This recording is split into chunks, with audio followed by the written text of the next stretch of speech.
Welcome to The Creative Influencer, where we discuss all things creative with an emphasis on influencers. The Creative Influencer is hosted by John Pfeiffer. John is an entertainment attorney in Santa Monica, California, who represents influencers and other creatives.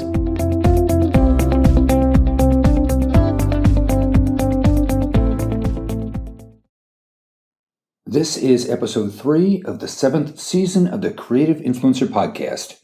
Today we interview Sedge Beswick. Sedge is CEO and founder of Scene Connects, an innovative influencer marketing agency.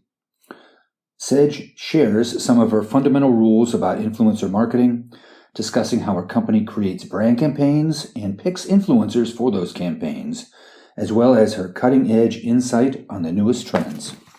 Enjoy. I am joined today by Sedge Beswick. Welcome to the podcast. Thank you for having me. Your Instagram profile says that you are a mama, a wife, and the CEO and founder of Scene Connects. So it's just about right.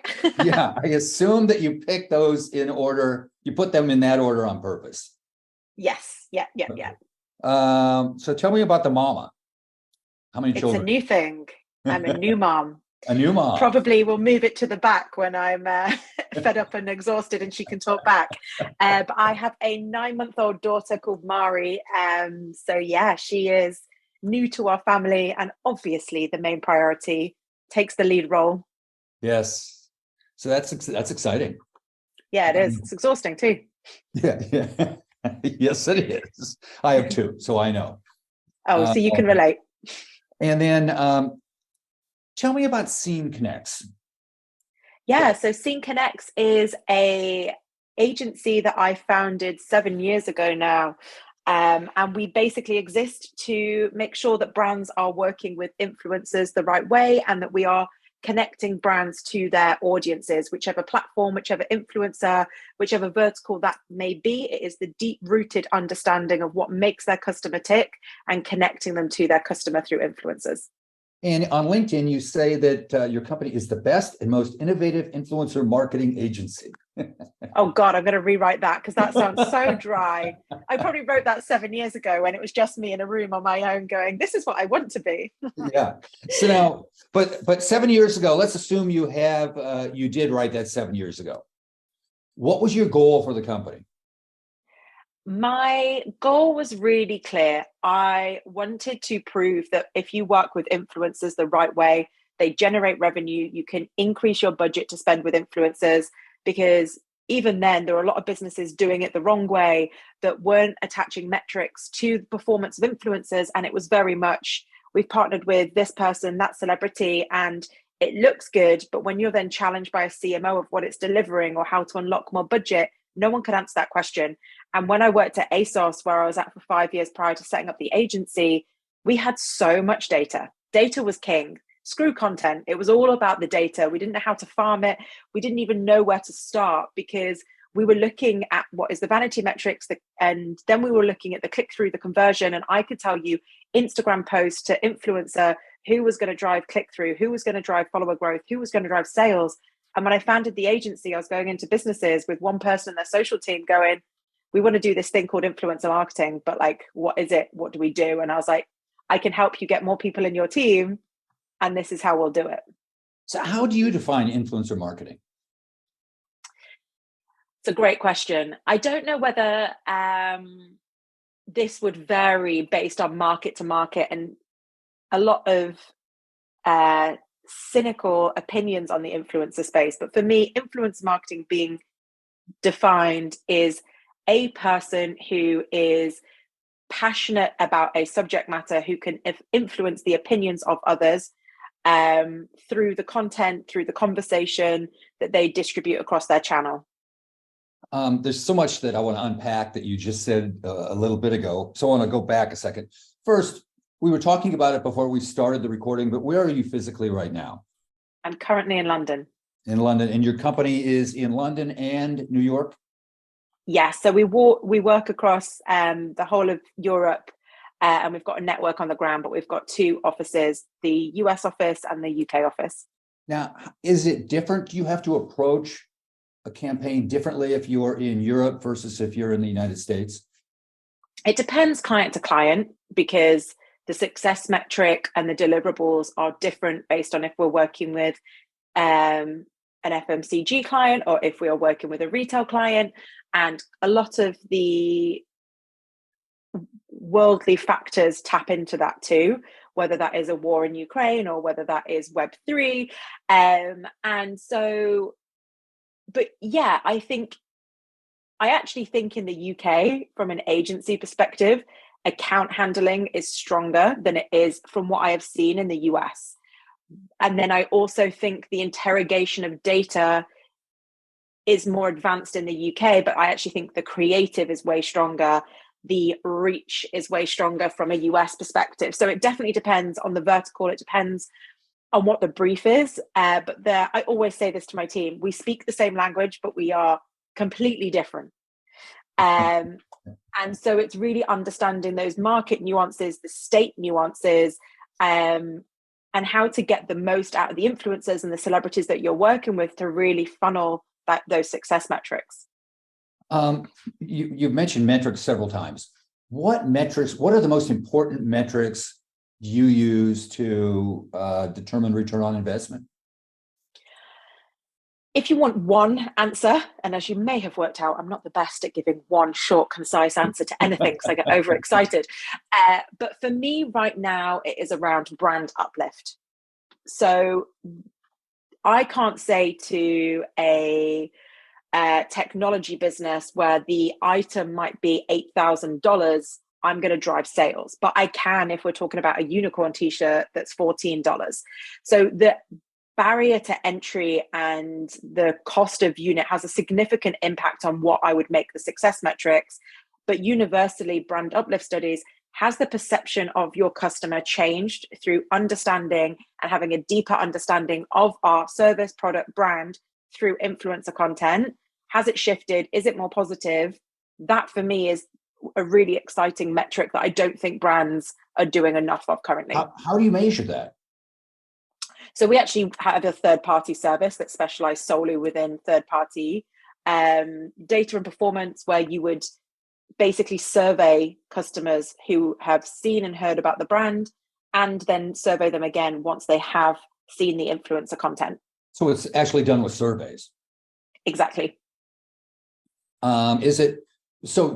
Do they design the surveys, or do you design the surveys? We design them, and we design them based on what the brand wants the perception shift to be, because ultimately the creative brief that each of the individual influencers are then articulating and bringing to life should help that perception shift of why that brand sits within the kind of metrics of their competitors or the positioning. So you talk about the creative brief, you mentioned it. At what point does the influencer become involved, or is it just presented to the influencer? Here's the creative brief for this campaign. I think the biggest mistakes that brands and agencies make is saying to influencers, here's a brief, execute it. Because the same way I know brands' social and their audience better than anyone, if we're working on that account, the influencers and the celebrities, they know their audience, they know what makes them tick, they know the type of content that they engage with, they know where they get the highest performance, they know, and they might need a bit of help with the strategy based on the level and tiering that they are. But bringing the influencer in on that creative journey and saying, this is the umbrella, this is what we're looking to deliver, this is kind of the creative overarching message that it all needs to ladder up to, but what are your individual nuances to make sure that it's going to be the best piece of content for you? Because it's not in the influencer's interest for it to look hashtag ad, hashtag sponsored, and it not to feel genuine to their feed and to their audience. And if it does look to a brand has briefed me and I've just delivered because they gave me a lovely check to go with it, the performance will absolutely dive off a cliff. I can tell you, because I represent a lot of influencers, that's normally the way it is you're presented with the brief and go make your video. 100%. I always say to as many brands as possible, bring them in on that journey. If these are the people you want to work with, and also working with influencers on a long-term basis versus a one Instagram post or one TikTok post, a 30-second role within a YouTube video, the brand will get a deeper understanding of the performance of the brand, the customer, and the audience. So my favorite stat is you have to see a piece of content 11.4 times from a brand before you convert. So if you're working with those influencers on an always on basis, it is the trust of that brand and the affinity to that brand that will increase, that will have a better success story. So we'll pick a hypothetical cosmetics company. I don't want, Okay. we'll keep it vague. We're really short of those. Yes. Yes, we need more. And they have come to you. They have a new eyeshadow that they're putting out, and they want to create a campaign. I want to go through a kind of a parallel. How do you develop the campaign? And then how do you find the influencer? Because I have a lot of influencers listen to this podcast, and that's always the question I get is, how can I be found? So let's start. Great question. Let's start with that, actually. What advice? Okay, so if I was an influencer right now, all I would be doing is amplifying my content on social for SEO. And that is the keywords, it's the location tags, it's the audio speaking about in the first 3 seconds what's important to make sure this area has not been as disrupted as it is right now. And so making sure that the visibility of your content is there. When you're searching keywords, you're going to be visible. It is going to be a huge shift for discoverability on social for so that's the creative brief to where I would always start with a brand is what is it that you want? What makes your eyeshadow different? What is it that you want your customer and potential customer to take away from seeing this activation? And you can't have 50 influencers all talking about completely different things, but you need to make sure that it is unique to those influencers. So I would always say then, who is your target audience, and how do I make sure that the metrics of that target audience align to the influencers too? And again, talking about all of the changes that we've seen with Apple and cookie changing, I also think influencers can kind of plug that black hole around understanding the audience demographic for influencers, understanding who the brand wants to target, and using that to make sure that the content of the brand is seen, amplify it through paid, and target based on interest versus demographics is going to get the best success metric. So basically, influencers should approach their platform like companies approach their website. That's the right way of putting it. To make it SEO friendly. Yeah, but it is also those social channels are their shop window too, right? So it's right. It's exactly how it should be. So our hypothetical cosmetics company has come to you. Mm-hmm. From the time you start working with them until the time a post is actually posted, how long does it take? I was actually on a new business call with my US managing director. And when I answered this question, because it's one of the ones the brand asked, he nearly had a heart attack. And the reason is we always ask for a minimum of 4 weeks, because that's when I can really get the creative team working their magic, make sure that the strategy is watertight. Last year, I received 4 briefs for Black Friday on Black Friday. On that day? Yeah, and it was that we'd ask the brands, there are brands we have on retainer, and we were like, Black Friday's coming, what's your campaign? We're not getting involved this year. We're not getting involved this year. We're not getting involved this year. And then it was our CMO wants us to get involved. What can we do? And influencers is not the easiest solution for that, but it's the time, the content is then not within the in-house team and the social team. You've then got someone else talking about it on their channels, which also means those 4 brands were saying, we don't want to talk about Black Friday, but actually they could do it in a really subtle way versus the brands, Amazon, that are screaming Black Friday, Black Friday, Black Friday. Right. I want to take you on your company's website. Okay. You have 3 house rules. We do. Rule number 1 is it's not about how much you pay, it's about how much you care. Tell me about that. I think it just ties back into it, what we were saying. It's anyone can write a check, and you can get any influencer whether that's a Kardashian, whether that's a Logan Paul, if you have enough financials to throw at said influencer. But if you want to create deep-rooted relationships where you truly understand the influencer's audience, you have to see it as a two-way relationship. You have to see the influencers as an extension of your business. They've got invaluable knowledge and experience around social, around working with brands, around driving results. So don't just, to your point, say, here you go, here's a brief, go and execute it, you've got a day. Bring them in up front, run focus groups, say to them, some of the best campaigns that I've done in my career are things that the brands never knew they were going to do. But I will meet a celebrity, I'll meet an influencer, and I'll say, what is it you're trying to do this year? What is it that you want? And then we craft that magic of how it then works for a brand to do that in partnership with. And yeah, the audience believe in it so much more. Now, it is one of the early seasons of the podcast. I interviewed a guy who was the president of an advertising company that had done, I think, 11 Super Bowl. He had been involved in 11 Super Bowl ads. And on all of those ads, they do focus groups, as you know, given the price. Do you do focus groups? It sounds like you do on social media videos.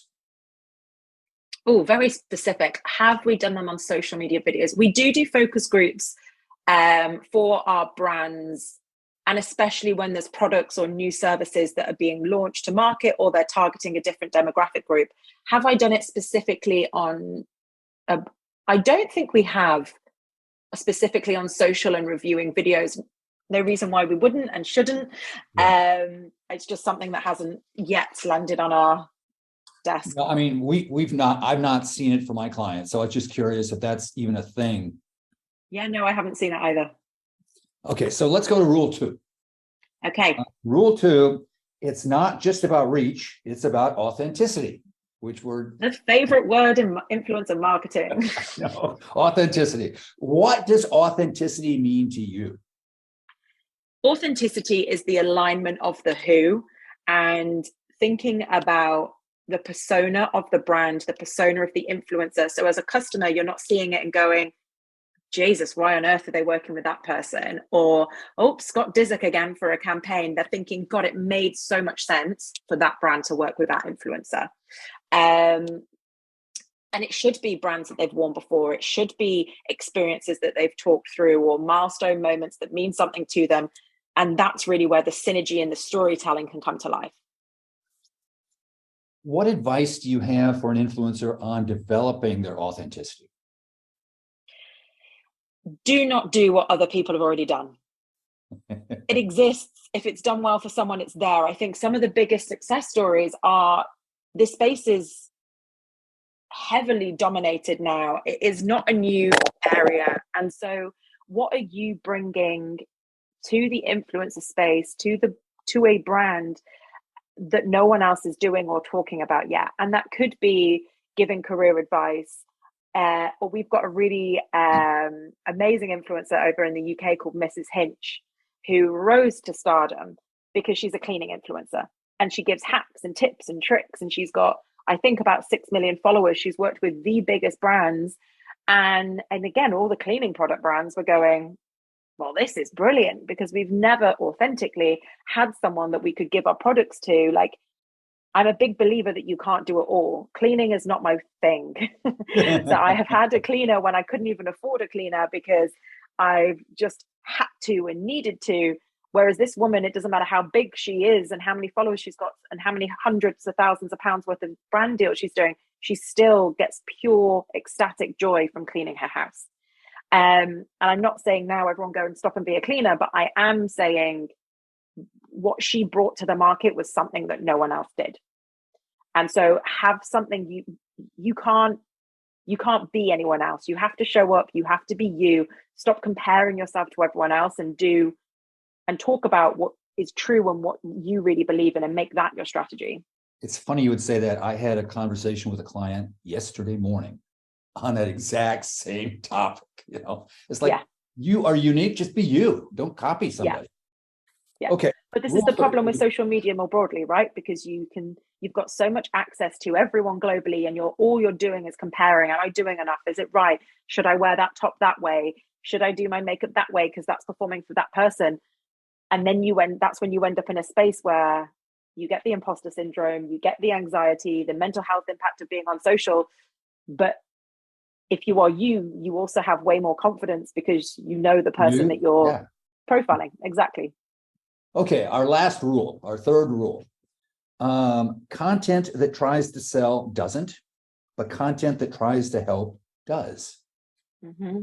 What do you mean by that? This ties back into storytelling. And again, there is no brand better at storytelling, in my opinion, than a Nike. Nike don't post and say, here's a shoe, you should go and buy it.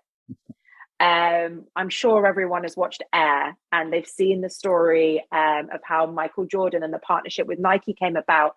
It is the deep-rooted stories that people can get on that journey, that they can believe in, that they are invested in. And if you are a brand and you literally say to me, all I want to do is flog a load of product, it's not going to work. So you have to then work backwards in terms of how do you want to make the customer feel? How and it could be the excitement that I can finally clean my daughter's sick off a carpet because it's the best, carpet cleaner possible because my daughter loves to vomit every evening. And that's fine. But if you say I want to, be the number one cleaning product and I just want people to start holding it up to their screen on social, it's not going to drive any impact for the brand. So I want to shift gears a little bit.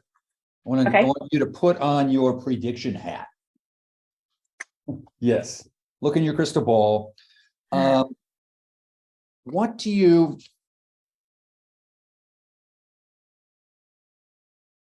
What's the next big thing? What is the next big thing? I think this is, again, more of a smaller piece, but I think the influencers that are going to thrive are the influencers that nail their SEO on social. I think that's a huge opportunity. The opportunity around TikTok Shop, and the fact that within the first 90 days, the affiliate piece is only 1.8%, that's unheard of. So there will be more brands experimenting within TikTok Shop. And I think this is where influencers can play a huge part in the live shopping. And again, that's nothing new. That's not a big prediction because we've seen that in the Far East. It has been hugely successful, but it's starting to kind of work its way through other platforms in other markets too. And I think TikTok are really dominating there with the user experience. And then I think from a brand's perspective, it is probably going more towards subculture, fandom, more niche communities rather than mass scale. And I think, again, that ties back into we've done broadcast. How do we now support and make the subcultures feel heard and build that community ethos? Two things. One, you had mentioned TikTok. Is TikTok under fire in Europe? Because it certainly is in the United States. I feel like TikTok will always be controversial and have something press-wise about it. Do I think it's going to go anywhere in the US and that you're going to have two political parties agreeing? No. But that doesn't mean that something else won't come through and work its magic the same way TikTok did, because at the start of the pandemic, we were saying to our brands, TikTok, TikTok, TikTok, TikTok. And their default was, I'm not sure, I'm nervous, we'll just do Instagram. And now every single one of our brands does everything on TikTok. So it is the brands, the influencers. If there are new channels, most of them will die a death. Clubhouse, Be Real isn't really doing what everyone thought it would do, but there will be the odd platform or the odd medium that will thrive, such as a TikTok. And that's where the influencers, again, can have their unique selling point to a brand of, I've got my audience here, let's do something. It's so funny you had mentioned Clubhouse, because when it first came out, I'm like, I don't get it. It's like listening to bad talk radio. Clubhouse was the one for me where I was like, oh, I'm old. Like, I don't get it. I don't want to be on it. I don't even want to download the app. Someone in my team's going to have to tell me what I need to know here. Yeah. So I want to shift it back to personal a second. Where are you from originally? I'm originally from a town called Whitchurch, which is in Shropshire. So it is about an hour from Manchester, an hour from Birmingham, very Midlands. And I was listening to an interview earlier of you where one of the first questions was, "What's your soccer team?" Oh, yes. It's a very British kind of question. So I will ask it, what's your soccer team? Well, I support Manchester City, which is great at the moment because we are winning leagues left, right, and centre. There you go. And I'm not a glory hunter. I was born a blue. And what set you down this path of working with influencers? I have had a very unique / weird career where I worked in social media when everyone thought I was just sitting there poking friends on Facebook all day. I couldn't explain to anybody why a brand was paying me to work on social. And naturally, everything I did then was working with influencers before they were called influencers. And the more time I spent as the agent, as this area of the industry was maturing, the more I believed in it, the more excited I got, the more data I had access to show that it works. And I just became this really nerdy chick that wanted to talk about influencer marketing all day, every day. And now it's trendy. So you're on the front end of that. What are you working on right now? I actually am working on a repositioning of the business, because everything you've actually just read through on our site and how we have marketed ourselves as an agency has been the same for the last 7 years. And the influencer model has evolved so aggressively that I have a paid media team. I have a studio that does shoots, whether that's still, video, above the line. And me saying we run an influencer marketing aggressively undersells the capabilities of my team. And when I scale back to why we exist and what we're good at, we are really good at connecting brands to their audiences. And that might be the subculture that I talked about, or it might need the studio team, because why on earth would you just talk to a sneakerhead when you can put a sneakerhead on above the line and he or she can talk about that for weeks and days to come, because it's an experience that they've had with a brand that no one has ever given them those opportunities before. So I'm doing a lot of that. I'm doing a lot of the site rework, the marketing rework, the creds work. And it's quite good coming back from maternity leave, coming back in fresh and saying, cool, what do we now stand for? And how do we make sure that we're ahead of our competitors and one step ahead of the wider industry? How do you keep up with what's going on in the industry? What's your go-to source? Honestly, my go-to is chatting to as many influencers and celebrities and agents as possible, because they're in the thick of it. So we've got relationships with platforms. I've got great relationships with Meta, with TikTok. They'll tell me what's coming from a platform basis. They'll send me case studies or unique things that have happened on platforms. But you still need to be able to do my business well. You need to know how the influencers are feeling, what the market is saying. And it comes back again to what I was saying around my job is not just to say to a brand, cool, I'll execute that brief that you've asked me to do. In order to, connect people and create those results, I've got to connect with my brand manager and understand what she or he really needs. And maybe they just want a really good campaign to win a load of awards to get promoted. So we'll do that. And the same way from an influencer, it's like, let's not ask them what they've done. Let's ask them what they really want to do. And how do we then connect them with those brands where they get to do something that should be the best thing they've ever done in their career, that they are so immensely proud of. They keep talking about it. And I learn more from going out and speaking to influencers about their frustrations or mistakes that brands are making to help constantly evolve our offering. So if somebody wants to work with your company, how can they find you? Well, I have a wonderfully SEO-friendly name. So it turns out there aren't many Sedge Beswicks in this world. So I am all over LinkedIn, and I get back to everyone on LinkedIn. So I would just say there or via our website, which is sceneconnects.com. And I thank you. That's it for this time. If you enjoyed our podcast, please write a review on iTunes and tell your friends to subscribe. If you have any questions about influencers or suggestions for future episodes, email them to John at Pfeiffer@pfeifferlaw.com. Thank you for listening.